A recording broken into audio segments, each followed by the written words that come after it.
হঠাৎ করেই মাকে বললাম, মা আমার তোমাদের জন্য খুব মন খারাপ করছে, আমাকে নিয়ে যাও। আর মা এসে হাজির। মা আমাকে নিয়ে গেছিলো চাঁদায়।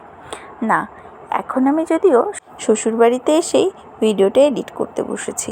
আমি এসেছি কালকে, আর এটা ছিল গত পরশুর ভিডিও ক্লিপ। হ্যাঁ, পাপা এখন যাচ্ছে অফিসে, তো বসে বসে এখন পাপার সাথে গল্প করছিলাম। তো চলো বন্ধুরা, ইন্ট্রোটা দিয়েই দিই। হ্যালো এভরিওয়ান, কেমন আছো বলো তোমরা সবাই? আই হোপ তোমরা সবাই খুব ভালো আছো। আমরাও তোমাদের ভালোবাসা আশীর্বাদে অনেক ভালো আছি। নতুন আরও একটা ভিডিওর সঙ্গে আমার পরিবারে তোমাদের সকলকে জানাই অনেক অনেক ওয়েলকাম আর অনেক ভালোবাসা। আমাকে তোমরা যেভাবে সাপোর্ট করছো এভাবেই কিন্তু অবশ্যই ভালোবেসে যেও। সকালবেলা পাপার যা কাজ থাকে প্রতিদিন এই পাখিগুলোকে খেতে দেওয়া। আর দেখতে পাচ্ছ কত পাখি, আগেও তো তোমাদের সাথে শেয়ার করেছিলাম। পাহাড়ি আমার সোনা কিন্তু দৌড়া থেকে একদম পড়ে গেছে। আর ছোট মানুষ এই বয়সে হুটহাট করে পড়তেই থাকে। পাখি না না পাখি আয়, পাখি আয়, এখান থেকে দাও, ডাকো ডাকো, মুখে ডাকো, আয় পাখি আয়, আয় পাখি আয়। আরো দাও, আরো চাই। আর না বাবা থাক, ও পাখিকে অনেক দেওয়া হয়েছে। চলো, ওই দেখো ওই দেখো কত পাখি। না না না না না পাখি আয়, পাখি আমার সোনা দিয়েছে খেতে, আসো আসো আসো আসো পাখি আসো। এ মাও তাড়িয়ে দিচ্ছে যা করে। পাখি আসবে তো, আসো। গাছগুলো ফুলগুলো খেয়ে যখন আমাদের নতুন ঘর হয় তখন এই রুমটাই কিন্তু আমার আর সোনা ভাইয়ের রুম বলে সিলেক্ট করা হয়। অনেক শখের একটা রুম ছিল।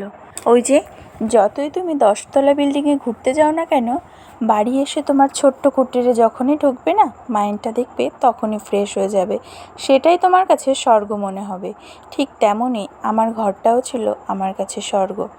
এই ঘরটায় কত যে স্মৃতি, সোনা ভাইয়ের সঙ্গে কত দুষ্টুমি করেছি, খেলা করেছি, মায়ের হাতে মার খেয়েছি, এই ঘরে বসে কত বই পড়েছি, এই সব স্মৃতি কিন্তু ওই গেলে মনে পড়ে।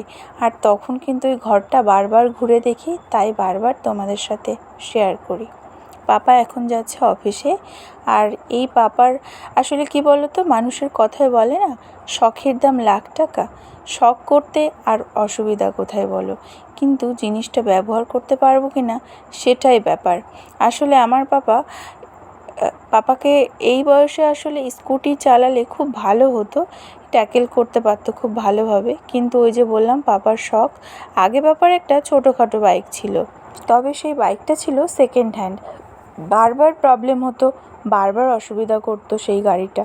তাই তো মা পাপাকে এই বড় গাড়িটা কিনে দিয়েছে।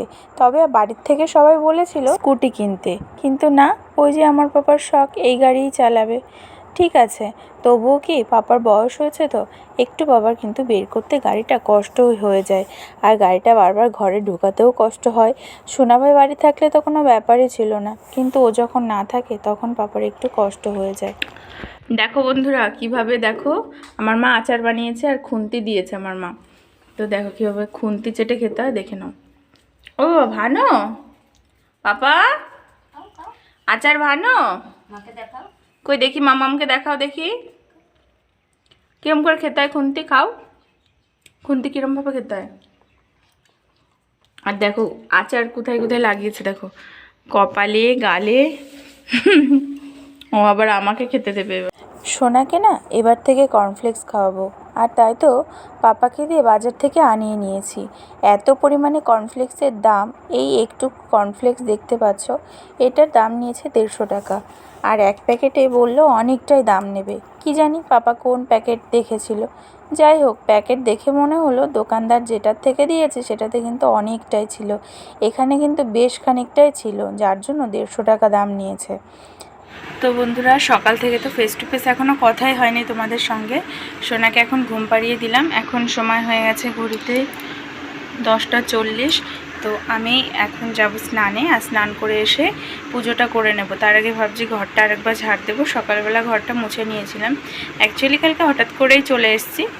তো যাই হোক, সেই জন্য কালকে আসার জার্নিটা তোমাদের সাথে শেয়ার করতে পারিনি। তবে চলো, আর পাপা তো দেখলে অফিস চলে গেছে, মা এখন কাজ করছে, আমি এখন কোনো রকমে স্নান করে পুজোটা করে নেব। তারপরে সারাটা দিন কেমন কাটবে কে জানে, সবটাই তোমাদের সঙ্গে তুলে ধরবো। চলো। দেখতে থাকো আর সঙ্গে থাকো।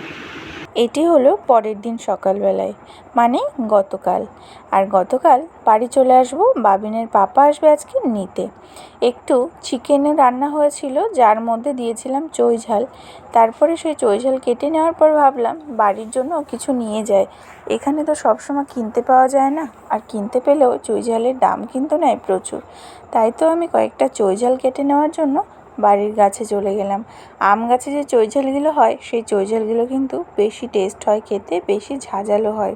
তাছাড়া চুই ঝাল খাওয়া কিন্তু ভীষণ উপকার। অনেকে চুই ঝাল বলে, অনেকে চই ঝাল বলে, তাই 2 রকম নাম দিয়েই বললাম, যে যেটা জানে। জানো তো, যদি খুসখুসানি কাশি হয় বা তার থেকে বেশি কাশি হয়, তখন কিন্তু এই চুই ঝাল কাঁচা অবস্থায় লবণ দিয়ে চিবিয়ে রসটা খেয়ে নিলে কাশির থেকে নিরাময় পাওয়া যায়। এখন তো ইলেকশন, পাপার তো ডিউটি পড়েছে বনগাঁ কলেজে, তার জন্য পাপা প্রতিদিন সকালবেলা ছাতু মুড়ি খেয়ে যায়।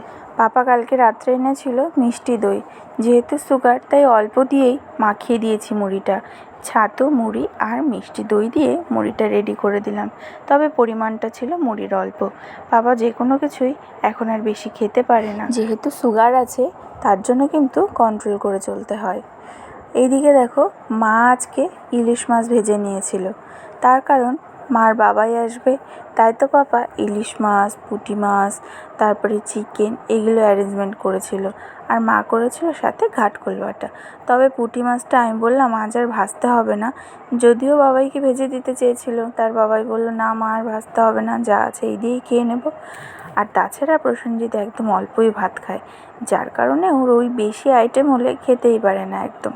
বাড়িতে যাই করি না কেন, আমার সোনা ভাই না থাকলে আমার একদম মন ভালো লাগে না। আবার আসবো ভোট দিতে। তো চলো বন্ধুরা, আজকের ভিডিওটা এই পর্যন্তই। কেমন লাগলো অবশ্যই কমেন্টসে জানিও। ভিডিওটিতে ভালো লেগে থাকলে please do like, comment, share and subscribe my channel.